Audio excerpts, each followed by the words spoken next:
And so our last grand finale of the day at Labs to Live is called Enhancing CX with Soul Machines Digital People. Here we're going to meet Nestlé Toll House's cookie coach, Ruth.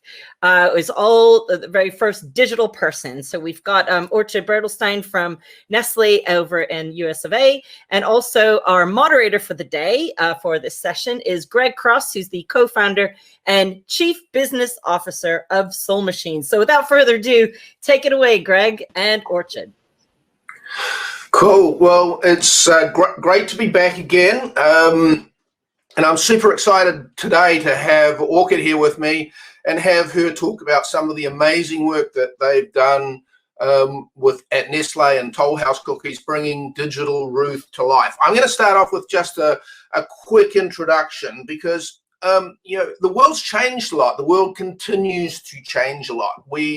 This time last year, CogX last year, none of us, really imagined that we'd still be living a lot of our life more digitally, and how far and how much some of our habits have had to change in this new world that we're living in. So, one of the things that's become really noticeable and really important for us and the clients that we've worked with over the last 12 months is this concept of how do we deliver more personalized experience in this digital age. How do we democratize that? How do we make ourselves more connected? How do we help big brands and organizations feel like they can connect in a very personal way with their brands and their products and their services? So what we're talking about here, of course, is digital people, and specifically the digital people that we create here at Soul Machines, which what's unique about these? Yes, they're incredibly lifelike, they're incredibly real, but they're animated. They're actually brought to life in the same way that you and I are brought to life. So, we tend to think about digital people that are being brought to life in the movies or in the games industry, and we use actors and we pre-record all of this content. But in our world of digital people, we're bringing them to life with neuroscience, with psychology, with biomechanics, all of which we call a discipline of humanized artificial intelligence, a digital brain which enables digital people to see, hear, behave, and respond in a very, very similar way to we do. So, Matt, can I ask you to play the first video, please? Hi, I'm Viola. I'm excited to show you the results of our game-changing research into humanizing AI. Autonomous animation enables digital people like me to take input from the environment and respond in real time. We've now significantly enhanced my ability to respond emotionally, give great eye contact, and react to my changing environment. This makes for a truly engaging interaction. I was made in the groundbreaking digital DNA blender and effortlessly launched using our ddNA Studio with only a few clicks. My identity and personality were crafted by blending features like skin texture and tone, face shape, eye color, voice, language, and of course, hair. Now, in minutes, anyone can create a unique, high-quality digital person that embodies the soul of a brand. And they can do it using the most advanced AI, CGI, and autonomous animation technology in the market today. And now we have some cutting-edge new features that my digital friend Sam will tell you about. Thanks, Viola. After years of research, I'm excited to announce new features in Soul Machines Human OS that unlock the emerging field of humanized AI. So welcome to the revolutionary next generation of dynamic content awareness and interaction. We've created an immersive world that elevates content and allows people to focus on what's most important. We've supercharged my awareness of the dynamic content around me. By using gestures and gaze direction, I ensure high-caliber messaging gets the attention it deserves. Thanks to years of research, we're making the leap from facial gestures to fully embodied gestural performance. I'll be able to use my whole body to communicate from head to toe. And all the while I'm serving brand new cinematic cuts that boost focus and direct attention. Best of all, it happens autonomously, in real time, without writing a single line of code. We're proud of how far we've come, and excited to bring technology to life.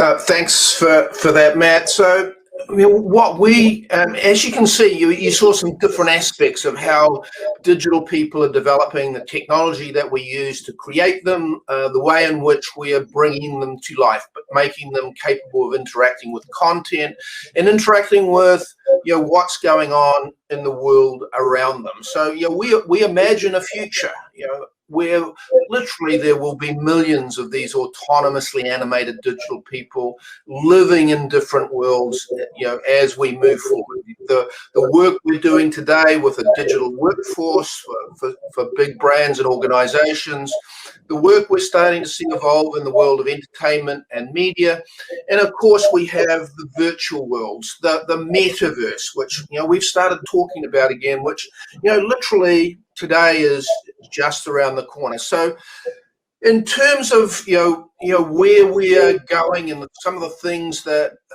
Orchid is going to talk about next is as we think about this world where we can interact in an incredibly personalized way, we're changing the way in which we as people can get a customer experience, and the way in which personal customer experiences can be delivered, whether it's via an e-commerce store, whether it's via an app. This is we see this as being a very, very important way of customer experience, and as we move into Orchid's use case, it's also about the way in which we can learn and develop new skills, baking cookies with Ruth. So we're going to talk about that some more now. So Orchid, why don't I hand over to you?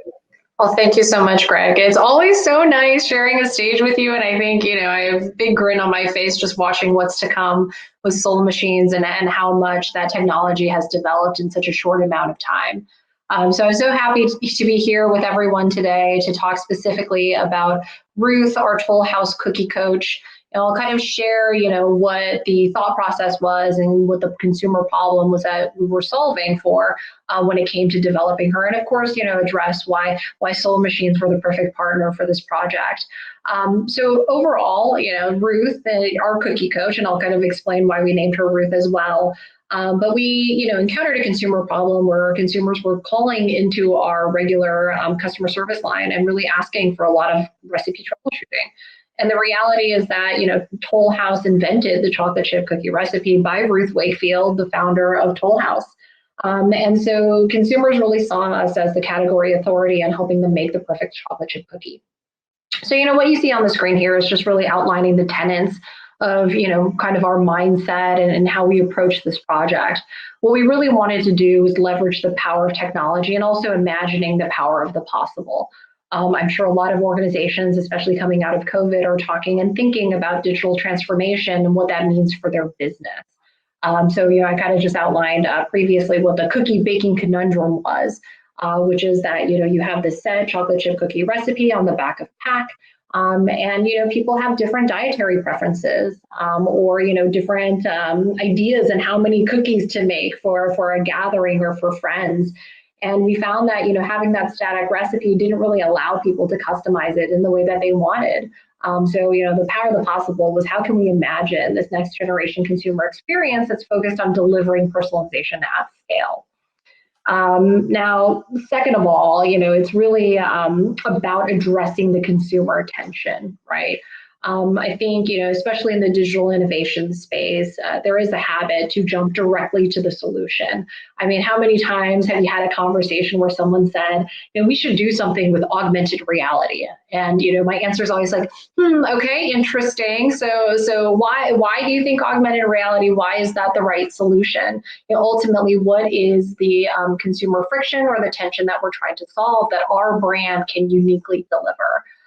So, my challenge is always, and when it comes to an interesting piece of technology, to, take a 10,000-foot view and say, all right, well, what is specifically the problem that we're trying to address here? You know, on a project like this, where you are really paving the way for what consumer experience can look like. I mean, Soul Machines as a technology company, especially with Greg at the helm, you know, they're courageous every single day, right? Like this is what they live and breathe, and they're very familiar with this space. For us, as a food and beverage manufacturing company, you know, this was new territory for us. So it really took a lot of courage and trust and a strong partnership to really navigate through these uncharted waters.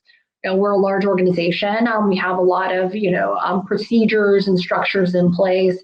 And so it really took a lot of trust and courage to go ahead and build this together, both internally and then, of course, with our external partners.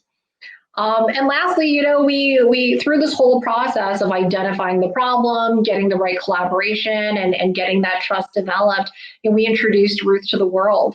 And the biggest challenge of this is that, you know, we historically produce food and beverage products. And so, you know, when you're approaching product innovation from food and beverage, your product needs to be 100% ready because people are going to ingest it, right? And so this approach to innovation is just wildly different in the technology and the software space, particularly when you can launch something at, you know, an MVP at maybe 50%, and through consumer usage and feedback, you know, really improve it over time. So again, that's kind of where the uncharted territories came in, was that we were very familiar with what it took to build and launch a physical product that people ingest, but, you know, really needed to change that thinking in order to launch a digital product. Hey there, I'm Ruth, the Nestlé Toll House cookie coach. Let's kick things off with the classic Nestlé Toll House chocolate chip cookie recipe. I can take you through it step by step, or would you rather work on a new one? I'd like to customize my cookie. I really think you're going to like putting your own spin on the classic recipe. To begin, let me know if you've got a dietary preference. I'd like to do gluten-free, please. No gluten. Got it. How do you like your cookie? Thin and crispy? Time to add morsels. Please pick one. Semi-sweet. Classic choice. You chose a winner.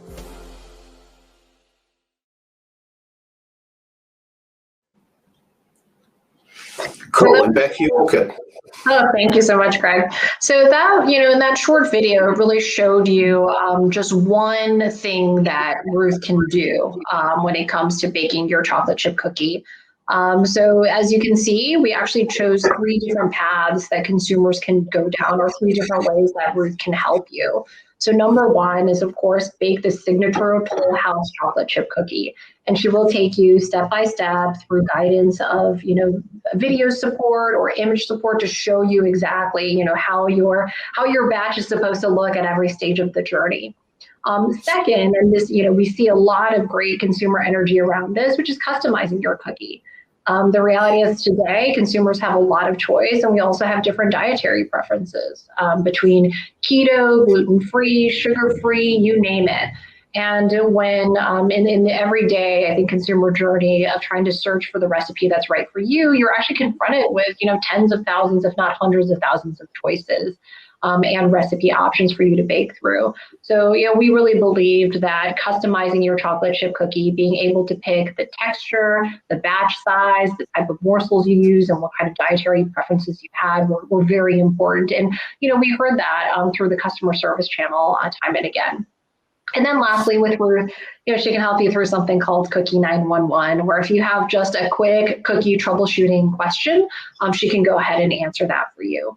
And of course, when we launched in February, you know, she started with a limited set of responses, and we're building that knowledge base over time. Next slide, please. And so this is just, you know, another articulation of the core problem we're trying to solve, which is that baking is a highly, highly emotional activity, because you're normally doing it either as an activity with a loved one, or you're baking something for a loved one. And so, you know, people just don't bake cookies all that often. And so when you failed, or if your cookies didn't come out as you intended, you know, you feel like you've let yourself down, but also, you know, left your loved ones down. And so, within the chocolate chip morsel space, it is a highly commoditized category, and we were seeking to help ease this consumer tension as well as differentiate ourselves from a highly commoditized category. And so this is where, our cookie coach experience with Ruth really came in as an experience that allowed us to differentiate from the rest of the pack. And then last slide. Yeah, so if you can, please go ahead and visit Ruth at the Toll House site. At the end of the day, a lot of organizations are really talking about consumer obsession. And the reality is that, very few of us interact with our consumers every single day, and there are limited channels to do that depending on your industry. So customer service, of course, we honed in on that as that is a channel or a group of channels where we actually get to interact with our consumers each and every day. And so we wanted to enhance that experience for the consumers and deliver a solution that we were uniquely positioned to provide. And Soul Machines has been such a wonderful partner in that process. Thank you. Cool. Matt, we can make the slides go away, and we've got a few minutes left. So I thought, Orchid, if you're okay, we could jump in. I could ask you some questions, and we could talk about Ruth a little bit more. Yes, of course, would love to. How did how did you, when you started to think about the idea of bringing Ruth to life, what were some of the things you really hoped you'd be able to achieve with this, and what were some of the things that Ruth achieved kind of beyond your imagination? Yeah, sure. When we started this project, it wasn't with the intention of going with a digital human. We really honed in on this consumer problem that, when they were calling in to get recipe troubleshooting help, that their experience was wildly inconsistent depending on who they spoke to on the other end of that phone call. And so we explored a variety of options. I mean, there were voice skills involved, just conversational bots.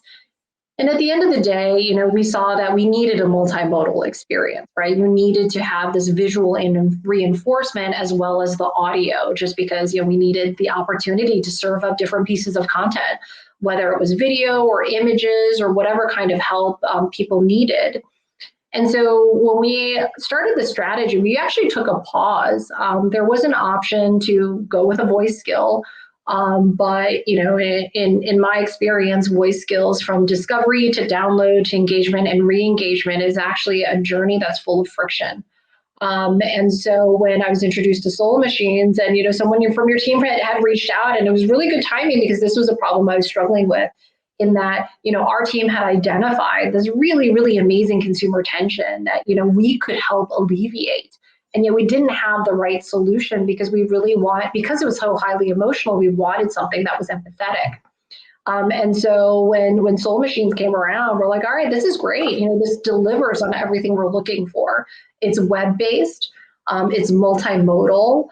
You have a digital human you can speak to who can be empathetic to your problems. So, I mean, that's kind of, how we kind of honed in on this particular solution to that particular problem. Now, where Ruth has exceeded our expectations is that people love her. People love, I think she represents something fun and engaging and wildly different than what exists today. And so one thing that's been so surprising is that people are spending upwards of 13 minutes in a session with our cookie coach to go through and bake with her. And in today's world where we all have the attention span of goldfish and sometimes even shorter than that, I think for a brand to find an engagement or an opportunity to communicate and play with the consumer for 13 minutes is largely unheard of. So we've been very, very happy with that. Sure, that's amazing, because I was going to, next I was sort of going to go in how do your customers feel about, Ruth? What's sort of some of the feedback that you've had? I mean, and how far and wide has Ruth gone around the world?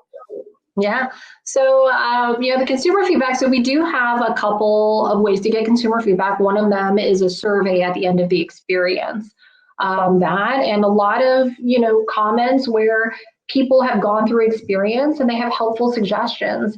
And I think that that's been different from us in terms of like this idea of, again, developing software where you get consistent and constant consumer feedback on ways to think about the experience to improve it. And so working with your team, I think we've done a really wonderful job in addressing some of those suggestions since February. So my favorite comment comes from a 6-year-old.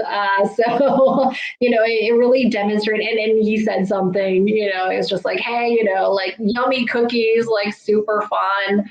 And why, that comment really struck was that, families are doing this together, right? I think especially through COVID, where we've all, had isolation in different ways to varying degrees, you really see people like wanting to connect and finding activities where it's more about the time spent and that quality time than the focus on the end result. So, Ruth has been great. I mean, I think worldwide, we're very US focused at the moment. But I think there are some things on the roadmap that will make her more accessible to global audiences. So we're excited. Yes. I mean, super cool, because I mean, it really is quite amazing to think that it's becoming, baking becomes a family activity. It becomes something that can be, really help, bring people together. Because, I mean, as I say, one of the objectives we have is this concept of creating that, amazing personal experience and that personal brand touch. Anything, any thoughts on where Ruth goes next? Are there new types of chocolate chippy cookies? What are some of the things that you're thinking about next, Orchid? Sure. I mean, we have a very in-depth roadmap. I'm not sure I can, share all of it, but I think what we're honing in on is how do we improve the experience, right? How do we take all of this consumer feedback, of course, take it at face value, but dig a level deeper too to see where the opportunities for Ruth are. I mean, the reality of us calling her Ruth, again, named after the founder of Toll House, Ruth Wakefield, shows that she's a member of the team. So, when we consider the entire consumer experience, of course, today she's helping bake cookies because that entirely makes sense for what she can do. But, how does she apply and morph depending on time of year, whether it's the holidays, do we continue to add, different features for dietary preferences? I think what we're trying to do right now is really find that intersection of where we want to take her to meet business objectives and drive business impact and what consumers are looking for. So, I'm sorry to be a little cloak and dagger about it, but we have big plans for Ruth, and, you'll continue to see more from us on that side. Yeah. Thanks. Thanks for that, Orchid. I didn't want you to sort of, tell everybody everything about, where Ruth goes next. We have, we spend a lot of time thinking about this personal experience, and and I'll go back to a comment you made right at the start. One of the things that appealed to you about this was the multimodal aspect of it, and so how's that? And the way in which that face-to-face interaction works. Now, I think we're pretty clear with everybody. Ruth's digital; she's not real. But how have you found that sort of multimodal aspect actually work in real life? Yeah, I think people really spark to it, right? Because especially with baking, as you're going through every step of it, if this was just a purely audio experience, you wouldn't know what it looked like when your, sugar was entirely incorporated into your dough, right? A lot of baking is both art and science. I mean, of course, you have to be very, very specific about your quantity of ingredients, how you measure it, how accurate it is. But there's also something like the art part of it that comes with experience and time. And so what Ruth really provides through the visual reinforcement is, hey, like when your eggs and your sugar are all properly beaten, like this is what it should look like, right? And so we do find that people have a higher level of success because they have that visual reinforcement rather than just relying on audio. It's funny, there's of course been a lot of press about this.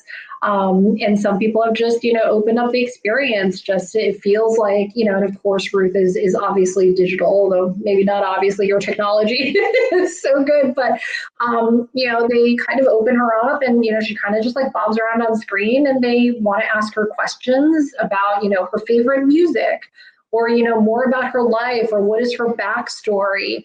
And so, and I'll be the first to admit that there were times during COVID where I would just have her pop up on the screen because it felt like I had a coworker, sitting next to me and she was just kind of like, chilling. So I think that is something fun that we've seen, that consumers are beyond utility and beyond, her being able to help you through this problem that you need a particular solution for. There are opportunities for people just to engage with her because it's fun. And in marketing, we say all the time, like if we're not having fun, we can't expect the consumers to have fun. And so, of course, we have hard metrics and KPIs and business impact and all the things that go along with, driving business impact through technology and through innovation. But, I really want to make sure that we don't lose the sight of the fact that like this is a fun, engaging experience that people want to opt into. Cool. Orchid, well, I mean, that's probably a really, really good point to wrap this session up. I focus on business objectives, but, but also delivering that most human-like experience of having some fun and having some enjoyment while you go about your day-to-day life. So it's been super, super fun hanging out here today, and listening to you talk about Ruth, and the amazing work that we've done together. I'm very grateful for that. I'm sure the people who've tuned in from CogX have, got some real insights to, how an amazing organization like Nestlé is doing some crazy cool stuff. So thanks, Orchid. Thank you, everybody. Yeah, always a pleasure. Thank you.